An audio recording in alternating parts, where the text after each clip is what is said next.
দর্শক, দেশের বিভিন্ন স্থানে নানা দাবিতে সংবাদ সম্মেলন, মানববন্ধন ও বিক্ষোভ মিছিল অনুষ্ঠিত হয়েছে। প্রতিনিধিদের পাঠানো তথ্য ছবিতে ডেস্ক রিপোর্ট। মাদারীপুরের ডাসারে ৩৩ নম্বর ধামসা মৌজার ৭২১ দাগের সরকারি খাল অবৈধ ভরাট করে যে সকল স্থাপনা নির্মিত হয়েছে তা উচ্ছেদের দাবিতে বিক্ষোভ ও মানববন্ধন করেছে এলাকাবাসী।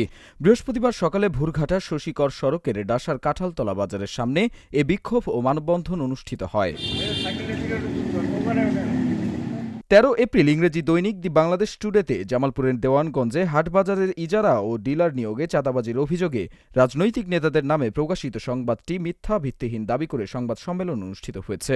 বুধবার রাতে দেওয়ানগঞ্জ উপজেলা বিএনপি কার্যালয়ে উপজেলা যুবদলের আহ্বায়ক মঞ্জু হোসেন মঞ্জু সংবাদ সম্মেলনে লিখিত বক্তব্য পাঠ করেন। রাজনৈতিকভাবে হেয় প্রতিপন্ন করা হয়েছে, যাহাতে পটুয়াখালী সদর উপজেলার মাদারবুনিয়া ইউনিয়নের পশ্চিম হেতালিয়া ব্রিজ থেকে হাওলাদার বাড়ি পর্যন্ত রাস্তা সংস্কারের দাবিতে মানববন্ধন ও বিক্ষোভ করেছে শিক্ষার্থীসহ এলাকাবাসী। বৃহস্পতিবার দুপুরে পশ্চিম হেতালিয়া সরকারি প্রাথমিক বিদ্যালয়ের সামনে মানববন্ধন ও বিক্ষোভ অনুষ্ঠিত হয়।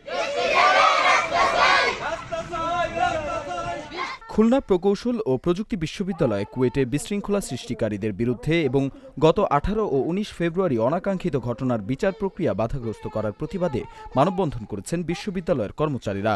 মানববন্ধনে অংশগ্রহণকারীরা বলেন, ১৩ এপ্রিল থেকে একটি মহল উদ্দেশ্যপ্রণোদিতভাবে ক্যাম্পাসে অস্থিরতা তৈরি করছে। এর ফলে শিক্ষা ও প্রশাসনিক কার্যক্রম ব্যাহত হচ্ছে।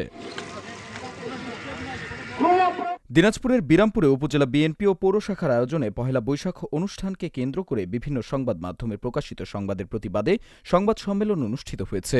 বুধবার সন্ধ্যায় দলীয় কার্যালয়ে এই সংবাদ সম্মেলন অনুষ্ঠিত হয়।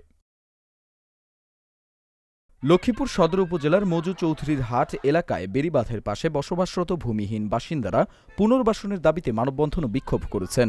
বৃহস্পতিবার সকালে জেলা প্রশাসক কার্যালয়ের সামনে মানববন্ধন করেন তারা। পরে জেলা প্রশাসকের কাছে স্মারকলিপি প্রদান করা হয়। পঞ্চগড় সরকারি বালিকা উচ্চ বিদ্যালয়ের শিক্ষক মোস্তাফিজুর রহমানের বিরুদ্ধে তার নিজের কোচিং সেন্টারে এক শিক্ষার্থীকে যৌন হয়রানির অভিযোগে মানববন্ধন করেছে পঞ্চগড় সরকারি বালিকা উচ্চ বিদ্যালয়ের শিক্ষার্থীরা। বৃহস্পতিবার বিকেলে পঞ্চগড় সরকারি বালিকা উচ্চ বিদ্যালয় থেকে ওই শিক্ষকের বিচারের দাবিতে বিভিন্ন সড়ক প্রদক্ষিণ করে জেলা প্রশাসকের কার্যালয়ে মানববন্ধন করে শিক্ষার্থীরা। ময়মনসিংহের ভালুকায় ৫ বছরের শিশু ধর্ষণ ও নিপীড়নের প্রতিবাদে মানববন্ধন ও বিক্ষোভ মিছিল অনুষ্ঠিত হয়েছে। বৃহস্পতিবার বিকেলে স্টার ক্লাবের উদ্যোগে উপজেলা পরিষদ চত্বরে মানববন্ধন অনুষ্ঠিত হয়। নোয়াখালীর সেনবাগের নবীপুর ইউনিয়নের দেবী সিংপুর গ্রামের এক ব্যবসায়ীর বাড়িতে কুমিল্লা পুলিশ ব্যুরো অব ইনভেস্টিগেশনে কর্মরত উপপরিদর্শক ইব্রাহিম পলাশের মদতে হামলা ও হয়রানির অভিযোগ উঠেছে। বৃহস্পতিবার দুপুরে সংবাদ সম্মেলনে ভুক্তভোগী ব্যবসায়ী ও বিএনপি নেতা শেখ আহমেদ এমন অভিযোগ করেন। সম্প্রতি লালমনিরহাট জর্জ কোর্টে বিভিন্ন পদে আত্মীয় স্বজন সহ অর্থের বিনিময়ে পতিত স্বৈরাচারের দোসরদের চাকুরিতে নিয়োগ দেওয়ার প্রতিবাদে ও নিয়োগ বাতিলের দাবিতে বিক্ষোভ সমাবেশ ও প্রতিবাদ মিছিল অনুষ্ঠিত হয়েছে। বৃহস্পতিবার সকালে জেলার মিশন মোড়ে সচেতন নাগরিক সমাজের উদ্যোগে এই সমাবেশ ও মিছিল অনুষ্ঠিত হয়।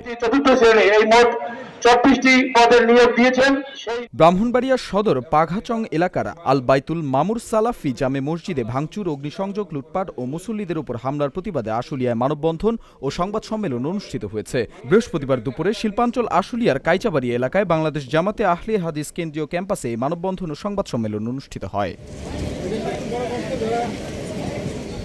গাজা উপত্যকায় ইসরায়েলি গণহত্যার প্রতিবাদে স্বাধীন ফিলিস্তিনি রাষ্ট্র প্রতিষ্ঠার দাবিতে মানববন্ধন ও বিক্ষোভ করেছেন আশুলিয়ার ইয়ারপুর ইউনিয়ন ছাত্রদলের নেতাকর্মীরা। ইয়ারপুর ইউনিয়ন ছাত্রদলের নেতা মোহাম্মদ জাহিদুল ইসলাম সুমনের নেতৃত্বে বৃহস্পতিবার বিকেলে আশুলিয়ার গুমাইল উচ্চ বিদ্যালয় ও কলেজ মাঠ থেকে এই মানববন্ধন ও বিক্ষোভ মিছিল বের করা হয়। গাজীপুরে ভাওয়াল বদরে আলম সরকারি কলেজ থেকে নিষিদ্ধ ঘোষিত সংগঠন ছাত্রলীগ কর্মীদের বহিষ্কারের দাবিতে সাধারণ শিক্ষার্থীদের বিক্ষোভ মিছিল অনুষ্ঠিত হয়েছে। বৃহস্পতিবার সকালে মহানগরীর চান্দনা চৌরাস্তার ভাওয়াল বদরে আলম সরকারি কলেজের সাধারণ শিক্ষার্থীদের পক্ষ থেকে বিক্ষোভ মিছিল অনুষ্ঠিত হয়।